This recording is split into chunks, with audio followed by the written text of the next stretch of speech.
ഭക്ഷണം എല്ലാവർക്കും ഉണ്ട് കേട്ടാ, എല്ലാവർക്കും ഉണ്ട് ഫുഡ്. എല്ലാവർക്കും ഉണ്ട്. ഇത്രയും നേരം തന്നെയല്ലേ, ഒരു 10 മിനിറ്റ് കൂടെ ഉണ്ടാവും. ഇപ്പൊ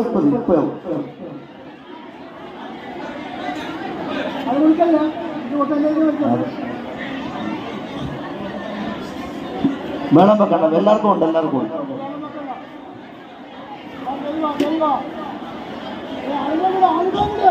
മാറിക്കോടും വാങ്ങിച്ചൊരു മാറിക്കോടും. ഓ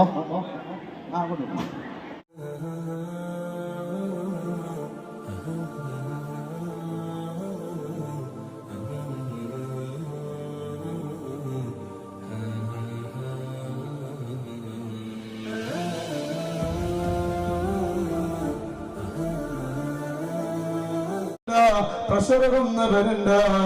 അല്ല അല്ല അല്ലാ, മറ്റു പല ജാതി രോഗങ്ങളുണ്ട് ഉള്ളവരുണ്ട്. അല്ലാഹുവേ, ഞങ്ങൾ ട്രാൻസ്പോർട്ട് കഴിക്കുകയാണ്. അല്ലാഹുവേ, ഞങ്ങളെ രോഗങ്ങൾ ശിഫയാക്കണേയല്ല. ഇത് കഴിക്കുന്നതോടുകൂടെ ഇവിടുന്ന് ഞങ്ങളെ രോഗങ്ങൾ ശിഫയാക്കണേ അല്ലാ. അല്ലാഹുവേ, എന്തെങ്കിലൊക്കെ മാരകമായ വൈറസ് ഞങ്ങളെ ശരീരത്തിലുണ്ടെങ്കിൽ അല്ലാ, നീ ശിഫ നൽകണേ അല്ലാ, നീ ശിഫ നൽകണേ അല്ലാ, ശിഫ നൽകണേ അല്ലാ, ശിഫ നൽകണേ അല്ലാ. ഞങ്ങളെ മക്കളെ നന്നാക്കണേ അല്ലാ.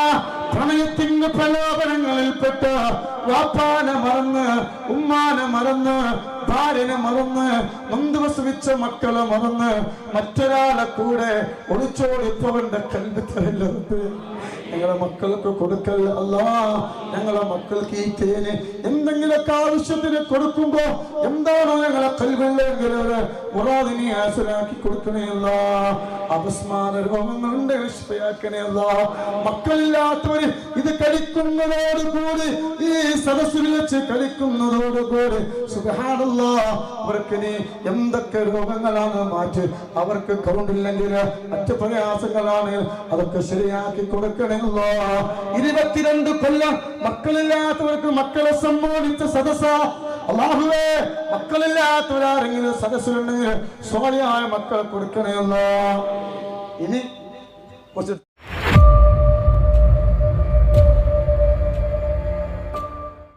അസ്സലാമു അലൈക്കും വറഹ്മത്തുള്ളാഹി. പ്രിയമുള്ളവരെ,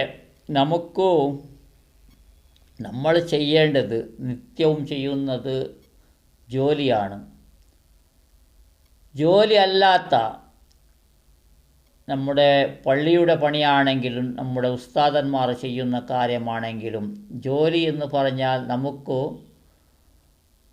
പള്ളിയെ സംബന്ധിച്ച്, നമ്മുടെ ഇസ്ലാമിനെ സംബന്ധിച്ചിടത്തോളം നമുക്ക് ആവശ്യമുള്ള ആ ഇസ്ലാമിൽപ്പെട്ട ഖുർആനിനെ പഠിപ്പിക്കാനും നമസ്കരിക്കാനും അവിടെ ബാങ്ക് വിളിക്കാനും അത്രമാത്രമാണ്. പിന്നെ പ്രഭാഷണം നടത്തി നല്ല രീതിയിൽ മിതമായ കാശ്, അവരുടെ ഒരു ജീവിതം പോകുന്ന നല്ല രീതിയിൽ പോകുന്ന രീതിയിലാണെങ്കിലും അതിനെ വാങ്ങിച്ച് പ്രഭാഷണം ചെയ്ത് ഒരുപാട് ആൾക്കാർ നേർവഴിയിലേക്ക് വരികയാണെങ്കിൽ അതൊരു നല്ല കാര്യമാണ്.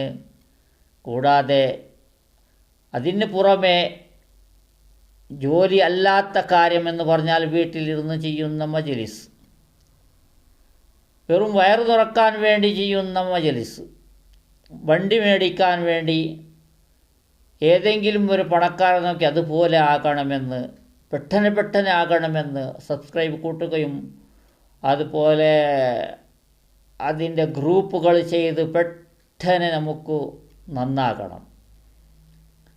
ഇവിടെ ജോലി ചെയ്യുന്നവർ ചെയ്തുകൊണ്ടേ ഇരിക്കുന്നു, ആരും വിഷമിച്ചിട്ടില്ല, ഒരു ബുദ്ധിമുട്ടുമില്ല. കച്ചവടം ചെയ്യുന്നവരും നിരന്തരം ചെയ്തുകൊണ്ടിരിക്കുന്നു. അതിനേക്കാൾ പെട്ടെന്ന് കാശാകണമെങ്കിൽ വീട്ടിലിരുന്ന് മജ്‌ലിസ് ചെയ്യുന്നവർ, ഓൺലൈൻ മജ്‌ലിസ്, ഓഫ്ലൈൻ മജ്‌ലിസ്, സ്വന്തം വീട്ടിന് വേണ്ടി, ഒരു പള്ളിയോ മദ്രസയോ അവിടുത്തെ ചിലവിന് വേണ്ടിയല്ല, യതീം മക്കൾക്ക് വേണ്ടിയല്ല ചെയ്യുന്നത്. പിന്നെ അതിൻ്റെ പേരിൽ ചെറിയ അവർ ചാരിറ്റിയുടെ പേരെടുത്ത് അത് പറയുന്നു. നമ്മൾ ചാരിറ്റി, കിണർ കുഴിച്ചു, പിന്നെ പെൺകുട്ടികളെ കെട്ടിച്ചു, ഇങ്ങനെയെല്ലാം. അത് ഒരു 100-ൽ 10 രൂപ ചിലവ് ചെയ്തും കൊണ്ട് അവർ ചെയ്യുന്നു. അത് എന്തിനു വേണ്ടിയാണെന്ന് പറഞ്ഞാൽ ഇതുപോലെ ആൾക്കാരെ കൂട്ടി ചെയ്യുന്ന കാര്യത്തെ എതിർക്കുന്നതിന് വേണ്ടി, വിരോധിക്കുന്നതിന് വേണ്ടി ഒരു ചാരിറ്റിയുടെ രൂപത്തിൽ അത് ചെയ്തു കൊണ്ടുപോകുന്നു. അവർ ഇതിൻ്റെ 90% അവർ തന്നെ നല്ല രാജാക്കന്മാരെ പോലെ കഴിയാൻ പാവങ്ങളെ പറ്റിക്കുന്നതും പാവങ്ങളെ പിഴിയുന്നതുമാണ്. അവിടെ ദുആ ചെയ്യുന്നു എന്ന് കരുതി നിങ്ങൾ അവിടേക്ക് പോകുന്നതാണ്. ദുആ ചെയ്തത് കൊണ്ടാണ് നമ്മൾ ഇവിടെ രക്ഷപ്പെട്ടത് എന്ന് ഒന്നുമില്ല. ദുആ നമ്മൾക്ക് സ്വന്തമായി ചെയ്യണം, അള്ളാഹുവിനോട് ദുആ ചെയ്യണം. നിങ്ങൾക്കതാണ് ആ മജ്‌ലിസ് കാണിച്ചത്. അതാണ് എത്ര ആൾക്കാരാണ് അവിടെ, എത്ര പണമാണ്. ഇതൊരു വിശ്വസിപ്പിച്ചത് കൊണ്ടാണ്. വേറെ ഒരു കുന്തം അവിടെ ഇല്ല സഹോദരന്മാരെ. ഈ നൂറെ ഹബീബിൻ്റെ അവസ്ഥ നോക്കിയാൽ അദ്ദേഹം ഒരുപാട് പ്രശ്നങ്ങളിലേർപ്പെട്ട് ഇത് കൊണ്ട് ഒരുപാട് പണം കൊടുത്ത വീഡിയോകളും പുറത്തായിട്ടുണ്ട്. അത് ഞാൻ ഇവിടെ ഇപ്പോൾ കാണിക്കുന്നില്ല. മുമ്പ് ഒരിക്കലും അതാണ് ലക്ഷങ്ങൾ കൊടുക്കാൻ അദ്ദേഹം സമ്മതിച്ചത്. എവിടെ നിന്നാണ്? നിങ്ങൾ ഇട്ട 10, 100, 50 ചാരിറ്റിയുടെ പേരിലും അദ്ദേഹം ദുആ ചെയ്തത് കൊണ്ട് വല്ലാത്ത ഒരു അവസ്ഥ, നല്ല ഒരു രീതിയുടെ ജീവിതമെന്ന് കരുതി വെറുതെ കരുതണമെന്നല്ലാതെ അതുകൊണ്ട് ഒരു പ്രയോജനവുമില്ല. നിങ്ങളുടെ മനസ്സിന് സമാധാനം നിങ്ങളുടെ വിശ്വാസമാണ്. ആ വിശ്വാസം അവിടത്തേക്കല്ല അർപ്പിക്കേണ്ടത്, അല്ലാഹു സുബ്ഹാനഹു വ തആലയോടാണ്. എല്ലാം നമ്മുടെ ഇബാദത്തും നമ്മുടെ ദുആയും നമ്മൾ കേൾക്കേണ്ടതും എല്ലാം. അതാണ് ഇവിടെ ബഹുമാനപ്പെട്ട നമ്മുടെ ഗ്രാൻഡ് മുഫ്തിയുമായ ഒരുപാട് സ്ഥലത്ത് ഖാളി സ്ഥാനം വഹിച്ച നമ്മുടെ ബഹുമാനപ്പെട്ട വലിയ ഉസ്താദ് സുൽത്താൻ ഉലമ എ പി ഉസ്താദാണ് പറയുന്നത്. അള്ളാഹുവിനോട് ചോദിക്കാൻ കേൾക്കും. നിങ്ങൾ പാതിരാ സമയത്ത് ദുആ ചെയ്തോ? മലയാളത്തിൽ പറഞ്ഞാൽ മതി, അള്ളാഹിനോട് ഏത് ഭാഷയിൽ പറഞ്ഞാലും തിരിയും. അതുകൊണ്ട് നല്ലപോലെ അള്ളാഹുവിനെ പേടിക്കുക, തെറ്റിൽ നിന്ന് മാറി നിൽക്കുക, കുറ്റങ്ങളിൽ നിന്ന് ഒഴിഞ്ഞു നിൽക്കുക. അലം യഅ്നിലില്ലദീന ആമനൂ അൻ തഖ്ശഅ ഖുലൂബുഹും ലിദിക്രില്ലാഹ്. മുഅ്മിനീങ്ങൾക്ക് ഇനിയും സമയമായില്ലേ അള്ളാഹുവിനെ പേടിച്ചുകൊണ്ട് ഹൃദയം ഭയപ്പെടാൻ എന്ന് പരിശുദ്ധ ഖുർആൻ. ബഹുമാനമുള്ളവരെ സഹോദരിമാരെ, ഇതുപോലെ ഇത്ര തന്നെ വേണ്ടത് സഹോദരന്മാരെ. വെറുതെ വീട്ടിലുള്ള പെൺകുട്ടികളെ വിട്ട് സ്ത്രീകൾ അവർ പർദ്ദ ധരിച്ചും കൊണ്ട് മുഖം കാണിച്ചു കൊണ്ട് അവിടെ പോയി അവിടെ എന്ത് കുന്തം കിട്ടാനാണ് നിങ്ങൾ പോകുന്നത്? അദ്ദേഹത്തെ കാണാനാ? അദ്ദേഹത്തെ കാണണമെങ്കിൽ മൊബൈൽ കണ്ടൂടെ? നല്ല ചന്തമുള്ള മനുഷ്യനാണ്, കണ്ടൂടെ? പിന്നെ എന്തിനാണ് നിങ്ങൾ പോകുന്നത്? ഇതല്ലേ സ്വീകരിക്കേണ്ടത്? ബഹുമാനപ്പെട്ട എ പി ഉസ്താദ് അല്ലേ പറഞ്ഞത്? അതല്ലേ സ്വീകരിക്കേണ്ടത്? ഇതുപോലെ എല്ലാ ഉസ്താദന്മാരും ഇതിനെ പറയണം. വേറെ ഒരു വിശ്വാസത്തിലേക്കും വലിക്കരുത് സഹോദരന്മാരെ. സിയാറത്ത് നമ്മുടെ ദുനിയാവിയായ കാര്യങ്ങൾ ചോദിക്കാൻ വേണ്ടി സിയാറത്ത് ചെയ്യണമെന്ന് പഠിപ്പിക്കരുത്. സിയാറത്ത് ചെയ്യട്ടെ, അതിൻ്റെ കാര്യം വേറെയാണ്. നമുക്ക് മരണപ്പെടാനും അതുപോലെ നല്ല രീതിയിൽ മരണം കിട്ടാനും മരണത്തെ ഓർമ്മിപ്പിക്കാനും വേണ്ടി മാത്രമാണ്. ദുനിയാവിയായ കാര്യം അവിടെ രോഗം ശമനം, അതുപോലെ ഗൾഫ് യാത്ര, ഇതെല്ലാം അവിടെ പറഞ്ഞ് ദുആ ചെയ്യേണ്ടതില്ല. അത് നിനക്ക് കിട്ടേണ്ടത് നീ ദുആ ചെയ്താലും ചെയ്തില്ലെങ്കിലും കിട്ടും. അള്ളാഹുവിനോട് നേരിട്ട് ദുആ നമസ്കരിച്ചോ, തഹജ്ജുദ് നമസ്കരിച്ചോ, നല്ല രീതിയിൽ എല്ലാ ഫർളായ നമസ്കാര ശേഷം സുന്നത്തായ നമസ്കാര ശേഷം ഇത് അള്ളാഹുവിനോട് പ്രാർത്ഥിച്ചോളൂ. അതാണ് നമ്മുടെ ബഹുമാനപ്പെട്ട ഉസ്താദ് പറഞ്ഞത്. ബഹുമാനപ്പെട്ട സുൽത്താനുലുമ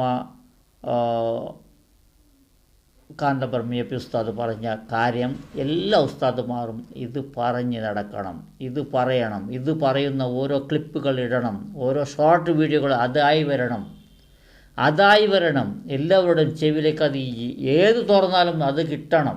അള്ളാഹുവിനോട് പ്രാർത്ഥിക്കുന്നത് കൂടാതെ എവിടെയെങ്കിലും പോയി പ്രാർത്ഥിക്കാൻ പറയരുതേ. എന്തിനാണ് സിയാറത്ത് ചെയ്യേണ്ട? ഞാൻ പറയുന്നില്ല, ഏത് ഖബറിൻ്റെ അടുത്ത് പോയി വേണമെങ്കിലും നമുക്ക് സിയാറത്ത് ചെയ്യാം. സിയാറത്ത് ചെയ്ത് അവിടെ ചോദിക്കേണ്ട കാര്യം ഇങ്ങനെയല്ല, ഈ രീതിയിലല്ല എന്ന് നിങ്ങൾ പഠിപ്പിക്കണം. നല്ല രീതിയിലായിരിക്കണം. അള്ളാഹുവിനോട് നേരിട്ട് നമ്മൾ ചോദിച്ച് എന്ത് വേണമെങ്കിലും ഏത് സമയത്ത് വേണമെങ്കിലും നമുക്ക് ചോദിക്കാം. അതാണ് ബഹുമാനപ്പെട്ട ഉസ്താദ് പറഞ്ഞത്. ഇൻഷാ അല്ലാഹ് ഇതുപോലെ നിങ്ങൾ ചെയ്യുമെന്ന് സാധാരണക്കാർ ചെയ്യണം. 24 മണിക്കൂറും ജോലി ചെയ്യുന്നതും ആ ജോലിയെ പറ്റി നിങ്ങൾ ചിന്തിച്ചു കൊണ്ടേ നിങ്ങൾ ഉറങ്ങുന്നു എന്ന് എനിക്ക് മനസ്സിലാകും. ഞാനും അതുപോലെയാണ്. ഞാൻ ജോലി ചെയ്യുന്നു, കച്ചവടം ചെയ്യുന്നു, 24 മണിക്കൂർ നമ്മൾ അതിൻ്റെ പ്രവർത്തനത്തിലാണ്. ഉറങ്ങിയാലും സ്വപ്നത്തിൽ കാണുമെന്നാണ് ഇതിൻ്റെ ഈ ജോലി, അതുപോലെ ബിസിനസ് എന്ന് പറഞ്ഞാൽ. അതുകൊണ്ട് നമുക്ക് കഴിവിൻ്റെ പരമാവധി ഇബാദത്തെടുക്കണം, അള്ളാഹുവിനോട് പ്രാർത്ഥിക്കണം, അള്ളാഹുവിനോട് ദുആ ചെയ്യണം. ഇത്രയേ ഉള്ളൂ. ഇൻഷാ അല്ലാഹ്. അസ്സലാമു അലൈക്കും വറഹ്മത്തുള്ളാഹി.